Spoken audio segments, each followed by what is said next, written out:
Here comes Slim up the railroad tracks. Say I'm a hard living, hard times man, I don't look back. Guitar Slim, guitar on his back. Community Voices is an innovative project to preserve portions of Greensboro's history through videotaped interviews of local people. Stories about the lives and experiences of a variety of residents will provide a valuable supplement to the more traditional tools of history: books, diaries, photographs, documents, letters, and newspapers.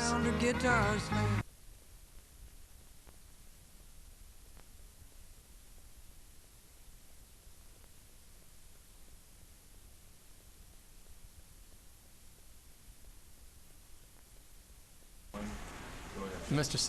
Sims, thank you so much for coming in this afternoon to share your thoughts and recollections of the city's history for the Community Voices Project. Thank you.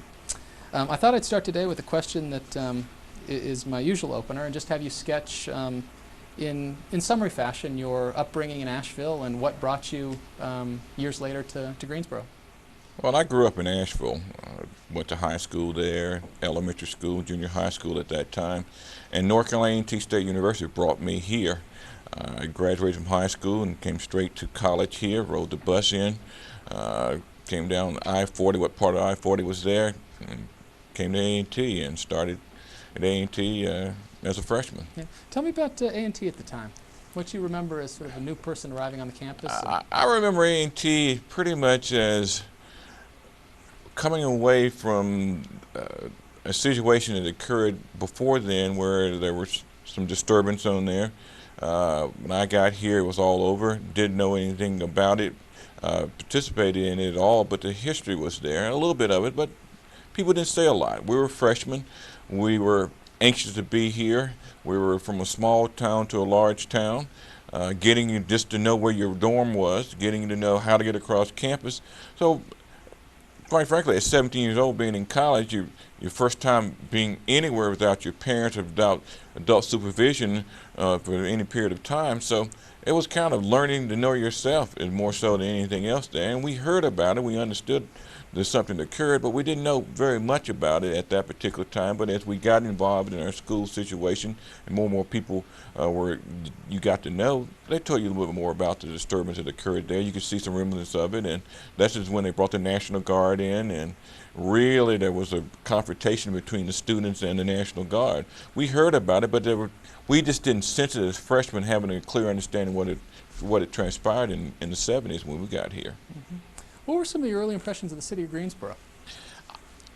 I talk to friends about this all the time, and particularly there are two impressions. There are impressions you have when you are in college and when you're out of college. And when we're in college, pretty much you lived in, although you may live off campus, you pretty much live within the framework of your students, your fellow students, even though you had apartments. Everything surrounded A&T, everything was involved with A&T and the students, so you didn't live too much outside of that life. Now, once you graduated, it was a little different. You know, I graduated and immediately started working in the environment here, but it was still, you still were young and you're still enjoying the things in school, or from school, if you will. So I didn't have a lot of impression. Didn't pay. I must admit, in early years after graduating, didn't pay particular attention to what was happening out there. Pretty much, you were on your career, trying to determine that, and you were more involved with your fellow workers at that time. Yeah. I think probably in the early '80s, when I really got involved in the community, there was an impression about what was happening in the community, and more involved in the community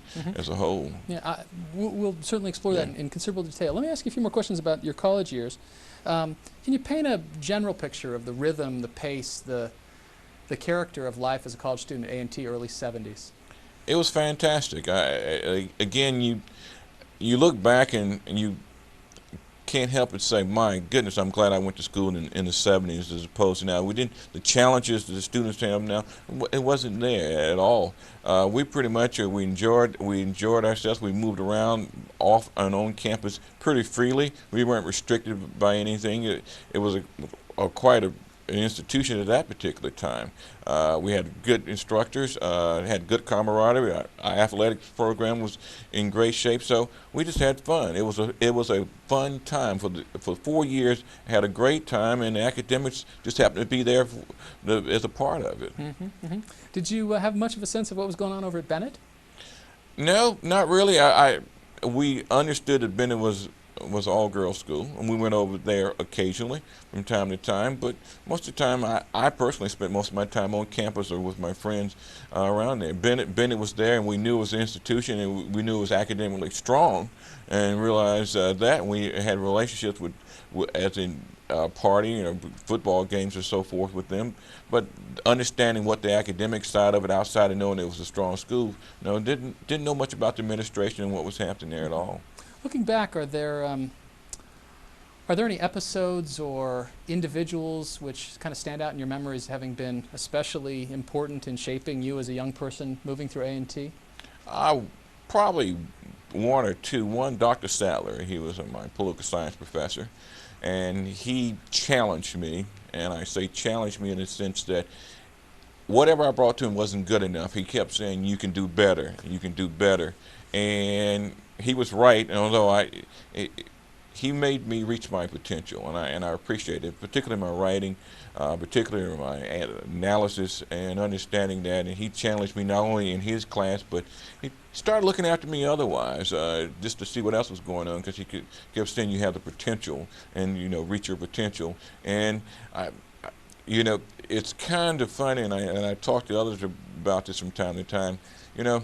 I hated him all the way through that period of time, but I loved him for what he did, and I appreciate it, and it pays off, and it's paying off even now that he made you reach your potential, and he did. But I wasn't the only one. There was others he did the same thing too, and we talk about him, but he was in the class, but you went away feeling very satisfied the fact he was a part of you, and I appreciate that very much. And the other one is probably Dr. McLaughlin. He taught philosophy. He had a great impression from me as about what he was about, and his whole thought about life and things about it, and how he brought it to the classroom, and how he related to it, and changed the perceptions that you might have about life and the world, and particularly philosophy. So I think those two, perhaps more so than any, had a great deal to do with how I matriculated through college at A&T. Where along the way did you begin really to turn your attention to what would be your path after college? I think in college I had a little bit of that, because it's a sense of belonging, sense of fraternity, and I joined a fraternity, a Kappa Alpha Psi fraternity, and that was my sophomore year. It led me to having a social side of being a part of a team, being involved in activities for others, reaching out, fundraising, and that's where it started there. And that, as I look back over now, that had more impact on my life outside the academics than anything else I can remember. It was a team effort. It was being a part of something that you could have not done individually, and I appreciate that. That became a kinship, a friendship that I still have with those from college there, that perhaps I'm not sure exactly where I would have been, but I certainly don't think I would have been as rich not having Kappa Alpha Psi as a part of my operation within the school. I'm sure others have and been without it, but for me, I think it was very beneficial to me. Right. Let me draw you out a little bit more on the Kappa Alpha Psi front. Social fraternities of that sort in the black community have been critical institutions, critical part of student life, critical part of the broader educational experience. Can you flesh out a little bit more the sorts of, the range of your commitment to the fraternity, the sorts of things that you were busy with fraternity? And well, the fraternity expressed leadership development, expressed achievement. Those are two things that you wanted to do, and the social side. You've got to help others. We went out and did tutorial programs for the college, for the area high school and elementary school students there. It expressed, giving, finding out a charity, raising money for a charity, being a part of the university. What can you do to enhance not only you but those around you? And it was an experience that I still enjoy and still am very much a part of. And it allowed you to feel and to belong. Otherwise, you were just another student there, but you gave you some sense of purpose, at least for me, other than your academic side of it. And those around me helped me achieve, and I hope I did the same for them. You know, we all were striving to achieve. We all began to realize just being an average wasn't that, but try to be above average. What is your grade point average? What do you want to achieve out of that? How do you want to be a part of it? And that's what we did, actually. And you let off one led the other, and so forth, in making that happen for us. In those years, would you have had much of a developing sense yet of who key leaders in Greensboro's black community were? You did. You had. You knew who George Simpson was. You knew who Alvin Blunt was. You knew who Henry Farr was. You knew who they were, and you knew what their leaderships, and you could read and hear about them. And there were others, but those three stand out to me. And you always, and you were very respectful of that, and you watched them. They kind of gave you the way as to what was happening in the community. You kind of, when those names came up, you listened to them. There were others, but those three come to mind immediately. Right. You mentioned Dr. Simpkins, now Justice Fry, as well as Mr. Blunt. Dr. Blunt. Excuse me, Dr. Blunt. I'm wondering if in, looking back, you can capture now recollectively what your feeling was at that time, young man approaching the end of college, looking forward to building a career. How optimistic or not were you about how well this country was doing with race relations and what pattern of opportunities might be available to you? Optimistic. In college, you're there for one purpose: graduate, to move on to a post-education, or to move on to a job. There was no doubt in my mind that college at that particular time was going to provide me with the means I needed to go. I mean, I was either going to go to law school or going to go to work. And there was no doubt in my mind that I would have a job. There was no doubt in my job that I would be successful in that. And I guess at that particular time, while it was there, believing in college, believe that you'd reach that academic standard, that you would be prepared to enter the job world, and never felt, I didn't personally, that I would have any restrictions about getting a job. That race relations at that particular time was not an issue to me as far as getting a job. I felt that my academic education would allow me to do that. And maybe I was wrong, maybe I was naive as a 20-year graduate from college that would happen, but I felt that I'm knocking on the door, and I have an A&T education, I have a degree, that you'd be prepared to hire me. And I felt that way. So obviously down the road, as you grow a little older, you realize that it's not as clear, but I still was kind of living, I must admit, quite frankly, I was still living somewhat in a pristine way, and not exactly, reality hadn't set in, and that may not be the case. Right. One last question about your years at A&T. Did the Vietnam question ripple much through campus? It did. It certainly did. It was at the end at that particular time, but it was still there particularly when I went there. I knew those who were drafted. I knew those who went to war, and I don't know what happened to them because they did not return, at least during my tenure on there. The Vietnam War was certainly something we all thought about. You got to school, you knew that your number could come up, and you'd be drafted to the Vietnam War. But I didn't know anyone who ran away. I didn't know anyone who didn't decide to go if when drafted. And those I knew that were drafted did go. I didn't get drafted. Never. I wasn't ever called to even come down to get a physical. Why Greensboro to build your career? Why did you choose to stay here? For example, you were a native of Asheville, could have gone back up there. What made Greensboro an attractive place to think about building a career? It was a great place. The weather was enjoyable. A&T was a part of that. Asheville was a small town at that time there, and it was the jobs. Were there jobs in Asheville at the time? Probably not. Now they are, but at that particular time they weren't as plentiful. The availability of jobs here kept me here. Tell me about some of your early work as a young professional in Greensboro. It was in insurance litigation, claims litigation. I did that. That's where I started my career out, working with claims from product liability to automobile claims to slip and fall claims, general liability, veterinary claims. So that's my work out there. I was involved in claims primarily, getting to see a whole lot of not only Greensboro, getting to see a lot by phone, I guess you say, of the state actually in that. And I spent several years on that side before I moved on. What sort of sense did you get now as a professional out working in the community? What kind of evolving sense developed for you for Greensboro? You were working on your career, Yeah. in that case, and things were happening. You were watching things happen. You know, how can I be involved in that? What makes a sense? What do you have to be a native son to be involved in this? How can I move from what I did in college to what I'm doing now to transfer to get involved in the community? What do you have to do? You know, you're young. You know that you had that support group when you were at A&T, your fraternity. What's the next step? How do you get involved?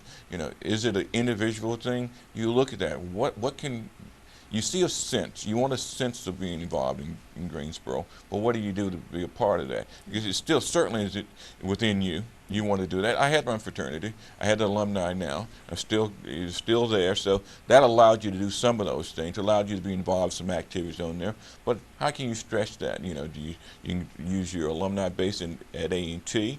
That's a good one too. But what other ways can you get involved in the community? And you start looking and searching. How can I be a part of it? You know, individually you can't make that happen. But what is the way to do it otherwise? What seems some of those most attractive, or what paths seem most open on that front to draw yourself into community service? I didn't know. I'll be honest with you. I didn't know what path it was. I saw a colleague with whom I'd gone to college and also worked as a part-time job.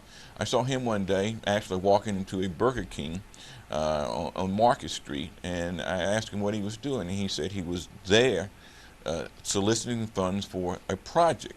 And the project was for helping some children. And I said, boy, how did you get involved in it? So I'll tell you what, why don't you come to this organization and come to this meeting? I said, well, sure, I'll come to the meeting. So, but it went on for about 7 months. I saw him again. I said, what about that organization? And about 7, he said, well, come on. I guess it was a time for doing that. And he took me to an organization called the Greensboro JCs. I'd heard about them as a part, because we used to talk about the golf tournament that they sponsored, but how to join I did not know. And that sense allowed me to be a part of that community. You graduated '74. This first JC involvement would have come about how much later? About 6 or 7 years later. About 1980, Yeah. roughly. Okay. Describe the JC's, such a history in Greensboro as a channel for leadership training and sent many mayors into City Hall. What were some of your early impressions of the JC's in Greensboro? What they were, who these JC folks were, how receptive they were to a young black professional like yourself, what kinds of projects really motivated them? I was amazed at the acceptance, readily acceptance of there. I knew a little bit about what they were doing because obviously my friend had told me a little bit about the projects, you know, the charities, their support, the different projects, and they could go on and on a litany of projects to do. So I went there, I went to join, I went to be a part of it. They had the prescription. Here's what they're going to do, and they serve all aspects of this community. And I said, that's what I want to be. That's the part I want to be a part of. And I went there primarily just to serve. Just to be a part of it. I wasn't looking for a leadership role at all. I want to be a part of the team, to be there, and they gave me that opportunity. There were a lot of young professionals there. They were sitting down and said they welcome you there, and I was a part of it, and I got involved. I knew some, even though I didn't know they were JCs until I got there, but I didn't know them. So it fitted well with me. There was no, I enjoyed it from day one without any resistance or any reservations. Were the JCs sort of your first entree into the world of Greensboro social and community service organizations? No, Kappa Alpha Psi was. So you remained your activity there. Active. The JCs were a little spread out more involved in total community as so, and more involved in more things. Obviously, there's a larger base than our local alumni fraternity. Tell me how you got drawn up further into the a broader network of community service organizations? The JCs. I mean, it was a spinoff. You know, as you get involved in JCs, more people see, more people realize that you're willing to donate your time, and that's how I got involved. The JC base created that actually, and continued to be there and continue to spin off. And now, and then once they hear that you're involved and you want to be a part of things, people ask you, and you can't say no because it was a part of the community, and you always knew that you were making a contribution to the community. Mm-hmm. That's always I always felt. You know, I can give you my time and my energy. You make a contribution. Mm-hmm. Collectively, you see things. Individually, there was no contribution, but collectively, as a team, you could see the results of it. Mm-hmm. Mm-hmm. Tell me about the events that led in '87 to your being elected the first African American president of the Greensboro JCs. It was quite interesting, and that was my second time.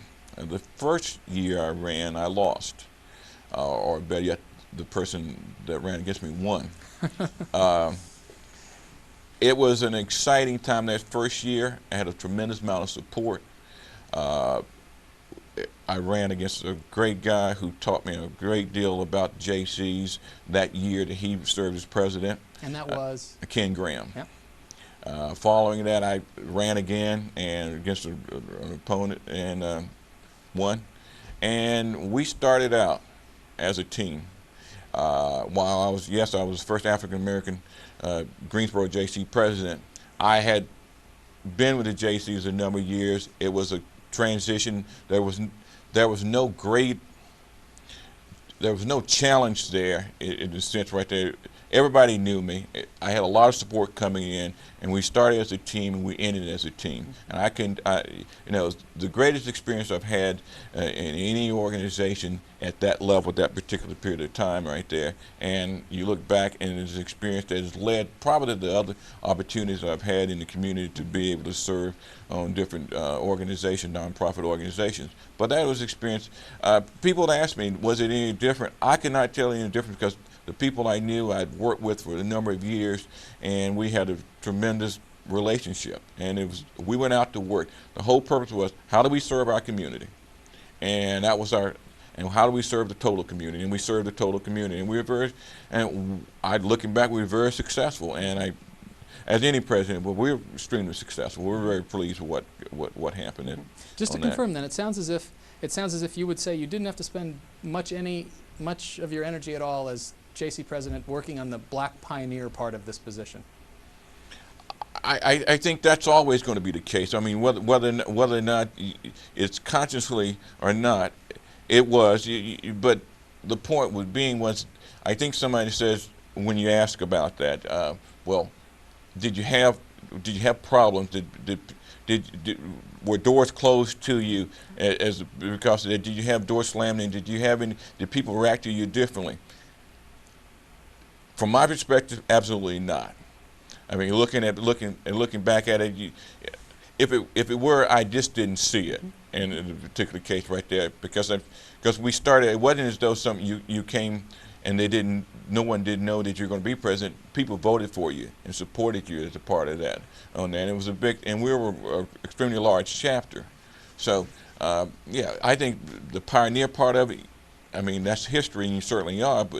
And you worked on, and you wanted to open the door, but it was accepted based on your merits right then. Mm-hmm. When did the JCs in Greensboro first admit women? Do you remember?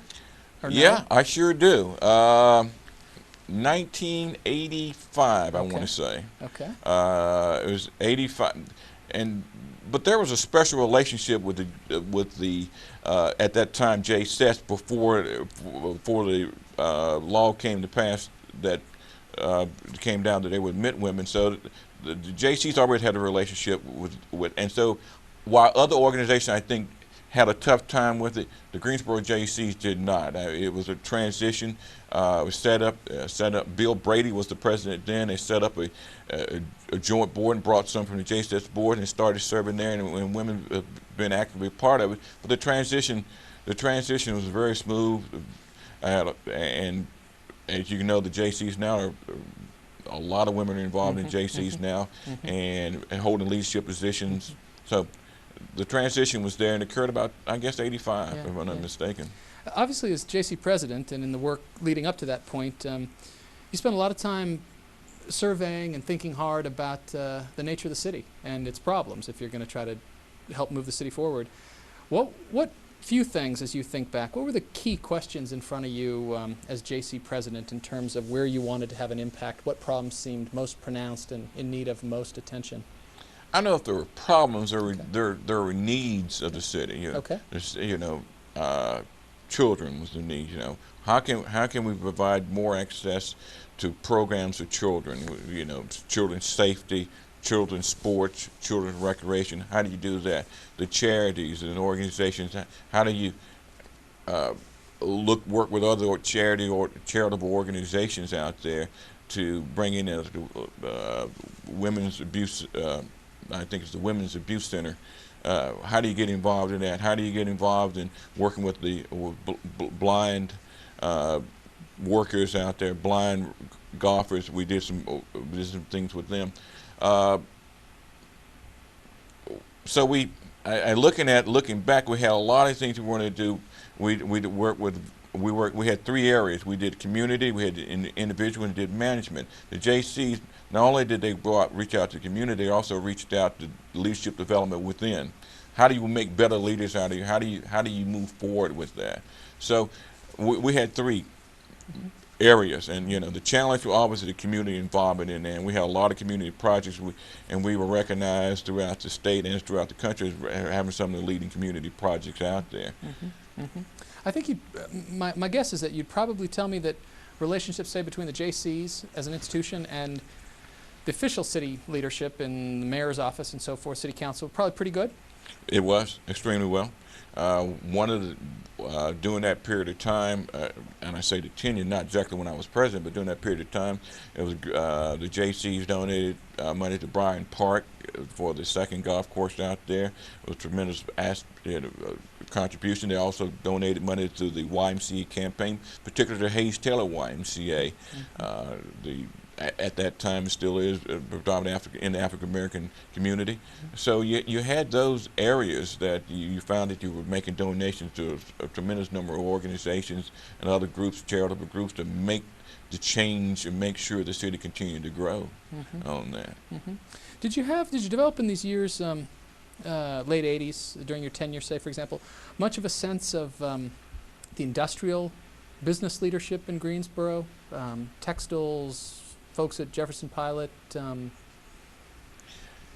You can, if you know anything about the city, you have to understand and appreciate which ones. You know, you have the cone operations, the Gifford Mills, Burlington Industries, Jefferson Pilot. You had the leading banks here, First Home Federal. Those were your institutions. Those were the ones that pretty much, and you look to the corporate side of it, how are you involved, and what makes the city. You learn that it is important to have that corporate base to be involved in the city to make those things happen on there. We were young leaders working to be leaders, but we realized what the importance of corporations were in the city, what they would do, and how they were intertwined with the success of the city. What could we do? We do a lot there, but the city and the corporation made the difference about that. I ask about these businesses and industrial leaders and so forth, because a certain interpretation of the city's history tells the story that the early industrial elite, the Cones, the Spencer Loves, the folks at Jefferson Standard and so forth, really called a lot of the behind-the-scenes shots in Greensboro and had a lot of political influence. Not surprising, true in many cities where the business elite is influential. By the time the late 80s roll around and you're in this role in the JCs, I want to have you turn your mind to a minute to the question of what was your sense of the way politics was done in Greensboro? Who was influential? How did the deals get done? Who had... Well, let me give you an example, and I think I believe, and you know, this from the standpoint, you have to have leadership the corporate leadership is necessary for cities to grow. The private sector must take the leadership and must move to make it work. I think, and it's necessary. Let me give you an example. In 1987, 88, the year I was president, at that time it was called the Greater Greensboro Open Golf Tournament. There was a move for the JCs to move the golf tournament from March to April. Warmer weather in late April. We've been late March, early April, and there's stories that go on about weather, snow. I mean, those of us that are around laugh about it then and look at the weather now. But there was a move to do that. In addition to that, there was exposure that we were looking for from TV coverage. We wanted to be on television. CBS was looking at the contract. CBS said to the Greensboro JCs, you must come up with a sponsor. You need to go out and get a sponsor to be a part of the organization, to be on our network or be a part of the network. We met with the leaders in Greensboro, and they all agreed in that they would work on bringing $1 million sponsorship to CBS for the golf tournament to make it happen. Now, what did that do? That brought exposure to Greensboro. That made people who may have not known about Greensboro know about Greensboro. We had a major golf tournament here. That directly goes to economic development. That goes directly to people coming to Greensboro to have jobs and people in Greensboro having jobs. So my sense from that, although there's others, my sense from that was that the corporate leaders understood and wanted to have growth in Greensboro, and that they were willing to put the money and the effort to make that happen, even if it was in a golf tournament, to bring the exposure to economic development on that. I sensed that, and I think at that particular time, more so than ever before, I realized the importance of having a strong corporate environment being involved in your economic development activities in Greensboro, which made a tremendous difference in the aspect of how you looked in Greensboro, the growth of Greensboro, who would be in Greensboro, and how it would happen down the road. Mm-hmm. Mm-hmm. Tell me a little bit about the mayor's office in 87, 88, your relationship with the mayor, specifically. It was comfortable. Vic Nussbaum was the mayor at that particular time. The city was supportive of the JCs. They recognized the JCs was a leadership group that was involved in a number of charitable endeavors. And it was not just singly looking at one, but looked at a number, worked with different charitable organizations here. We had a good relationship. I mean, there was not a confrontation at all. They were very supportive of our efforts, and I must admit that a lot of things that we did as JCs at that particular time, I'm sure pretty much now, we needed support of government as well as the corporate leaders to make it happen, and we got that support. A rising class of young leaders in the JCs, other organizations too, Junior League, we could find others. This group of young persons rising up to ascend towards positions of important influence in the community. How does that group of people, and think of your own experience here, how does that group of people learn, inform itself, teach itself, enrich its perspective? What kinds of systems and opportunities are in place to help that group really dig in and learn the lessons it needs to learn about the city to be able to go to work on meeting these needs? Sources of information, really, in other words. It is a learning process, and what you do is a planning process each year. I mean, the JCs, in particular, since we're talking about it, it's not in a vacuum. The 4 or 5 people don't get together and decide, here's what we think we need to do. They send out surveys to city council, to county managers, to corporate leaders, to residents, to their own membership. What do you see the needs of this community being? List them for us. Tell us what you think we should be working on. Mm-hmm. That gives you a real good idea of what you should be working on. It also tells you what the community is saying, and you get a cross-section of the community is saying, here's what we see the needs of our community being, and here's what we'd like to see you work on, or here's what we want to see happen. And that's how you get a look at it. And as you go and you involve yourself, because JCs are not working with JCs, they're working with other members of the community.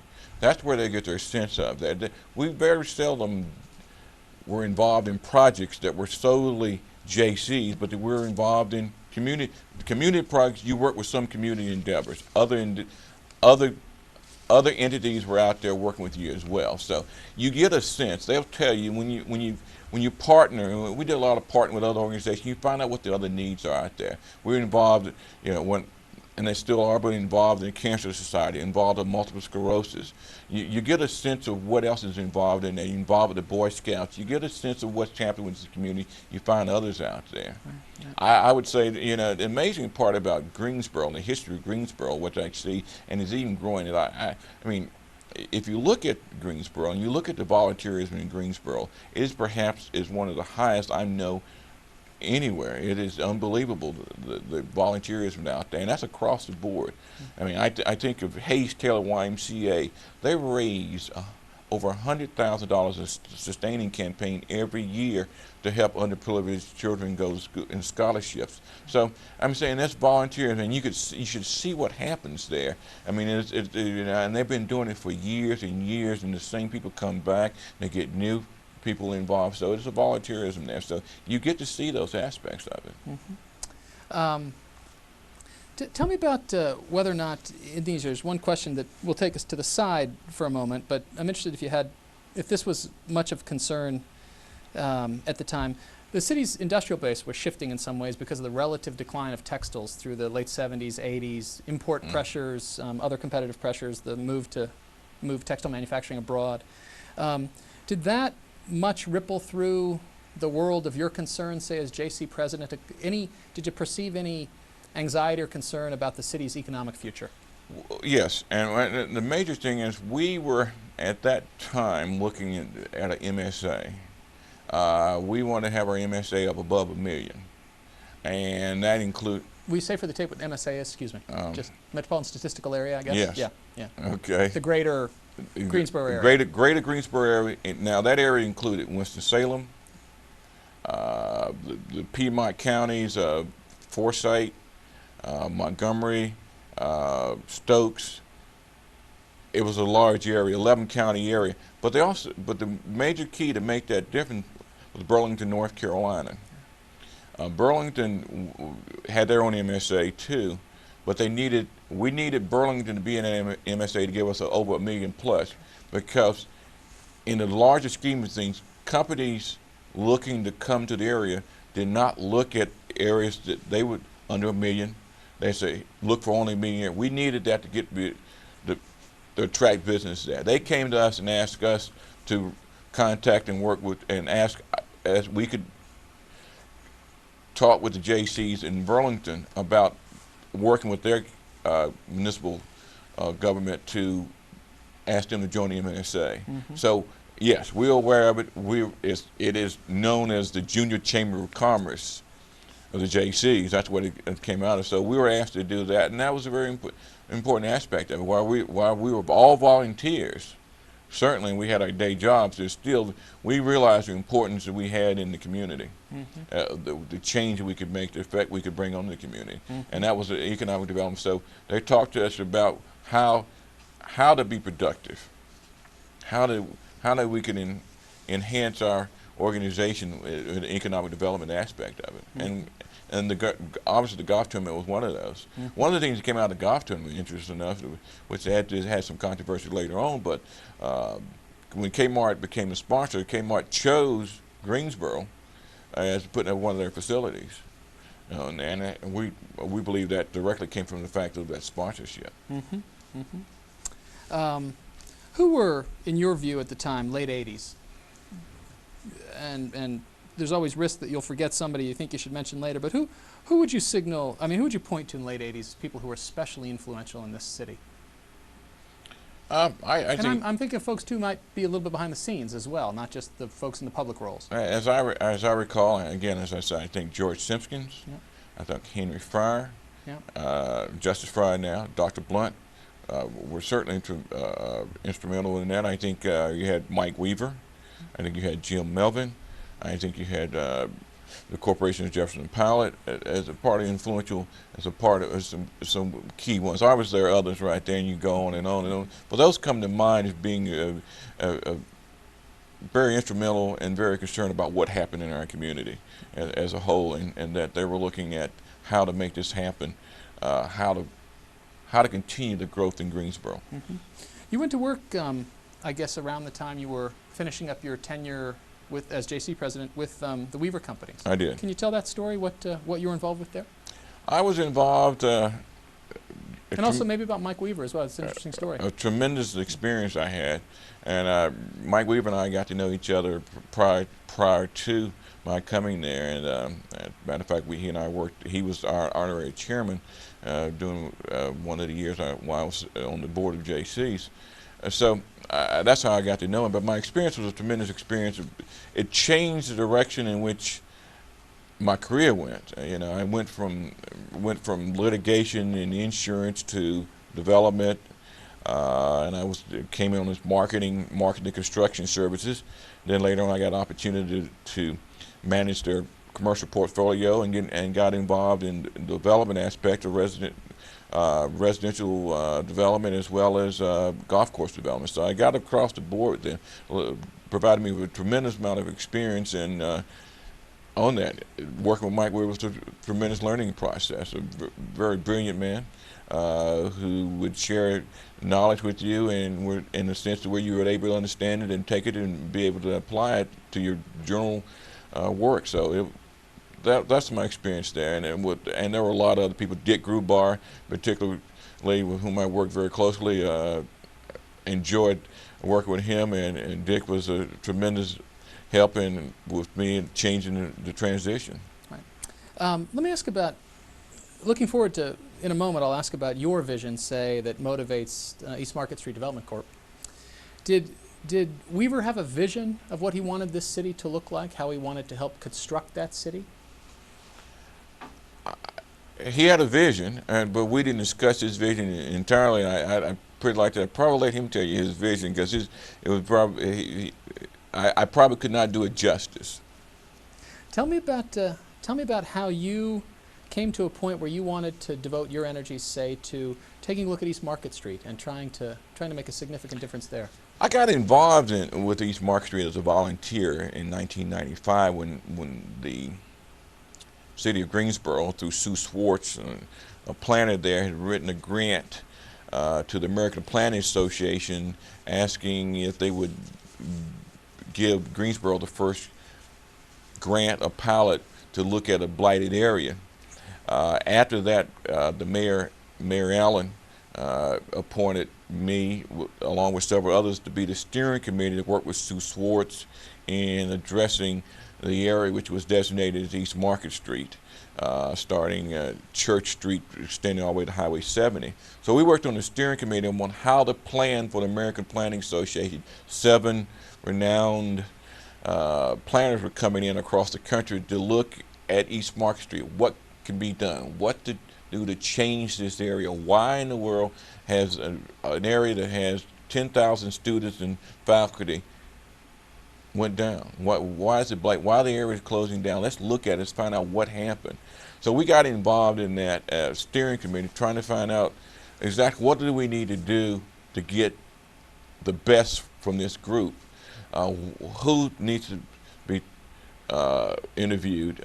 When do we need to have the interviews? How many? How do we involve the total community in this so everybody hears about it? So we planned for 6 or 7 months for the American Planning Association to come in October, and they came in and we were ready. They had focus groups. They met with several different focus groups, the ministers, developers, students, and then we had community workshops on Saturday the following day where we invited the entire community in and said, tell us what you would like to see in Greensboro, in East Greensboro, East Market Street, and did we get the information. They went on and on and on. But what it did was it gave the group an opportunity to come back and put something together that says, here we now have, different than we've done before, we now have what the community wants in this area. And they came back and told us that in March of the following year in 1996, that here's what we think you should be. We think you should have a lead agent. Lead agent being, we think there should be an entity that leads the revitalization efforts of East Market Street. That sole purpose is to work with the community in making things happen on East Market Street. And then it went back and said, now you got to decide what kind of lead agent you want to be. Do you want to be a entity, a business district entity? Do you want to be a development corporation? Do you want to be a community development corporation? We looked at several, and they came and decided they want to be a community development corporation. In the meantime, while they were doing that, talking about that, in September of '96, City Council had a bond referendum, of which there was a $1 million bond referendum for East Market Street. So I was involved, as well as others, working on the bond as volunteers, promoting the bond. And we promoted the bond, and fortunately 5 of the 6 initiatives of the bond passed, and one was the $1 million redevelopment bond. Then we had to go back and work on how to implement that bond. I came on board as a consultant back in late '97. I left the organization back after we got the bond passed in '96, and did not have any involvement until they asked me to come back and consult with them in October 1997 to put their office together and help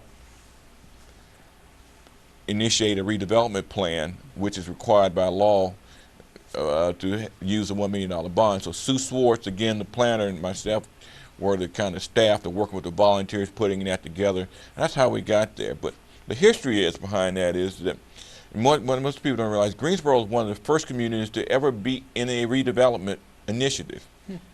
It started out back in the 50s, and they had 2 or 3 redevelopment initiatives.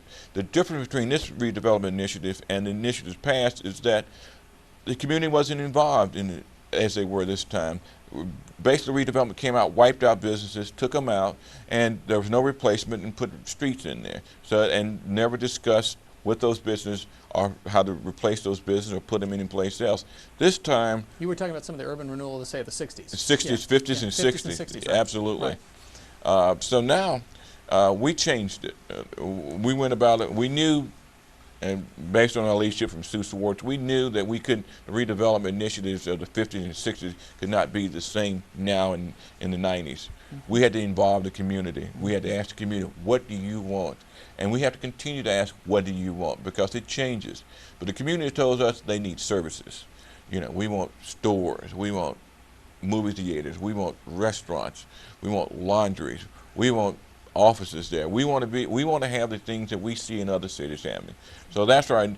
That's how we got it. So the social side of me said, and I've been in a for-profit operation, but done a lot of work on the volunteer side in the nonprofit. So I wanted to take this step into the social side. Said, before you do anything else, why don't you see what you can do with this and see if we can make this happen. With the A&T, that was a natural fit for me. I was really excited about it. Having worked with Sue Swartz in the Southeast redevelopment plan a couple years before that, I was excited about that opportunity to come and be a part of that.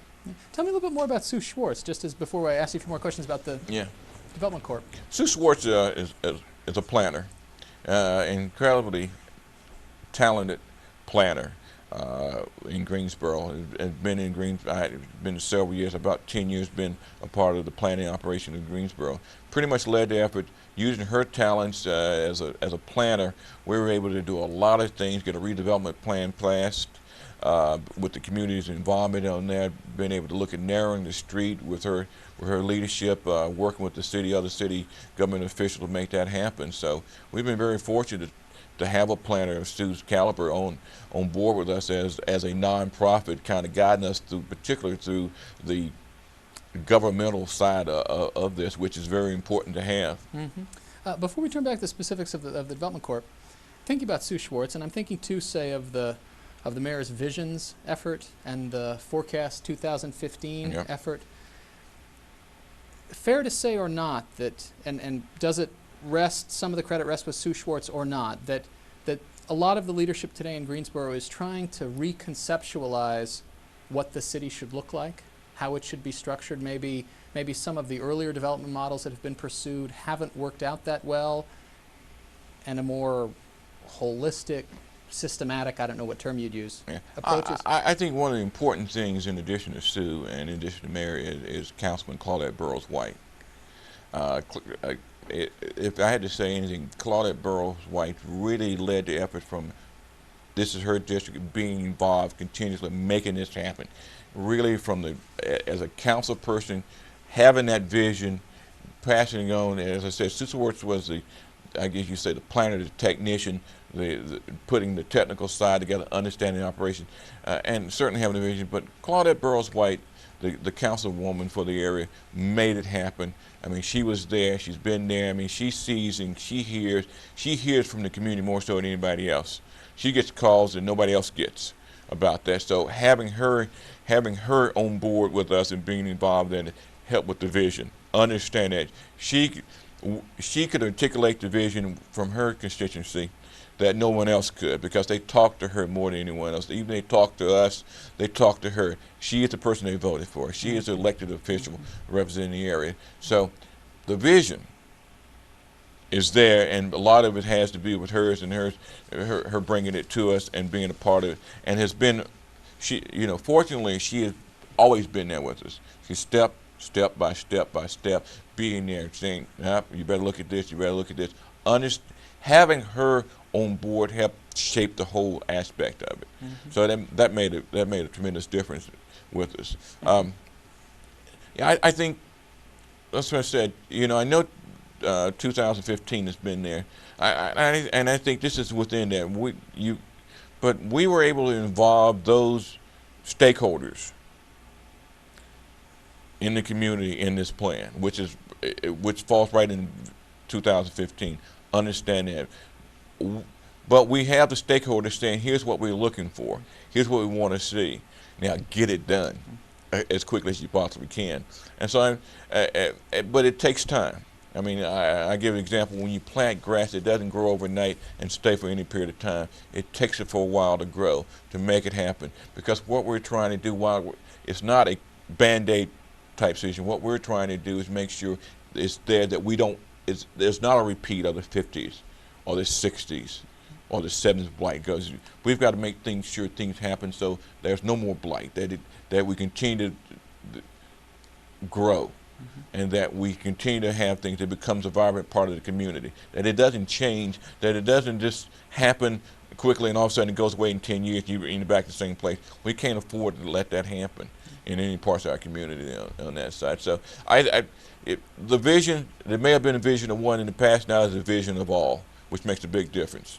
And we've got everybody involved in that. Tell me about the specific steps you have in mind and what you've already done. I know you've already gotten to work. Well, one of the biggest things that came out of that was a shopping center called Cumberland Shopping Center. Cumberland Shopping Center was blighted. It was boarded up. Fire occurred in the late 80s, early 80s. The landlord did not repair it, so therefore no one else really wanted to stay in any period of time. You got a shopping center thrives on business, so you got a half of shopping centers burn out. Nobody's going to go back in there, and it's been in there. So as it went on, less and less quality tenants went in there. More and more boards went up. More and more, the parking lot deteriorated. Nothing happened. So when you came into East Greensboro, that was the first thing you saw, was a blighted thing, and therefore looking at that, pretty much everything else is not going to look very well, because you still have those images of that. So everybody that talked about what we were doing on East Market Street, everyone that was involved in workshops or forums asked, talked about Cumberland Shopping Center, wanted to know what was going to happen in Cumberland Shopping Center. So one of our first initiatives had to be addressing Cumberland Shopping Center. We were able to do that. I mean, we started out, once we got a redevelopment plan, it took us and once we got all our programs in place based on the plan, Cumberland Shopping Center was our priority one, and it still is. What we did, the first thing was, We've got it torn down. We demolished. Project Homestead, another nonprofit, initiated that. We were able to use some of our funds and go to the city and get additional funds to help Project Homestead purchase and make that purchase viable. Now we're in the second phase of architectural drawings to determine what it's going to take to put back up there. We're going to put retail and we're going to put office, mostly office. Our next initiative after that is narrowing East Market Street in front of A&T, making it more pedestrian friendly. Only in front of A&T in that section is it 6 lanes. Other parts of Market Street are 4 lanes, so we're going to narrow it down to 4 lanes by putting on-street parking. Then we're going to go back and look at another streetscape. How do we make this a more pedestrian friendly all the way down East Market, more attractive? We'll go back and we'll put lights up. We want to give it a boulevard look, but all what we know is a major thoroughfare. It's a gateway from the east into Greensboro. So that's our next step. And then we're also working on smaller projects, bringing in some restaurants, bringing in some more retail shops in there. So we're doing those things as well. And what we like about this is most important to us is that we're involving the community in every aspect. We've got 5 committees going on that are involved in some aspect of every bit of that development. And then one of the things I think, quite frankly, I wasn't thinking about being a part of that, but I found out even more so, we now have a Heritage Festival. A streets festival that we had our first one in April of 1999. We're making it an annual affair, but it allows the businesses in the area to come out and show their wares, to market their business to that. So it is a one-time mall effect where you get to see all those things and entertainment. So we're involved in all those aspects of it. We're thinking for years to come, but here in this year, our first year of operation, we hope to have $23 million in investments, new investments on East Market Street before the end of the year. So, and that will grow. There might not be a significant in dollar amount, but they will be significant in what they do is affecting services on East Market Street. So we're very pleased with what's happening right now. And that's our vision right now to bring that in. Have you pointed to a particular existing streetscape somewhere or boulevard somewhere as a model, or is this kind of a synthetic that draws from lots of different? It does. We know what it's looking for. We know we use some information based from the planners. Some of the planners were planning in streetscape planners, so they've given us some ideas. But one of the things we're trying to do is make sure that we reflect what the community would like to see in that. So it's just not my vision as Eastern Market Street Development Corporation and its board of directors, but our vision from what the community wants right there. And we can draw on a number of areas throughout the city, and we're looking at those other than that. But also, as we go into the next century, we're looking to make sure that it's not outdated in the next 6 months, that it is there for a long time. And so we're looking at what other things are out there available, what new things are there for signage, street signage, banners, lighting, so that it's a comfortable feel all the way down East Market Street. Angel trail in the moonlight, like the Grand Canyon that divides the wrong and right, and the people of my country in my time. In my time, wars played on TV, sound bites on Manifest Destiny, but all I saw was cruelty and misery and confusion in the vision of my time. In my time, in my time.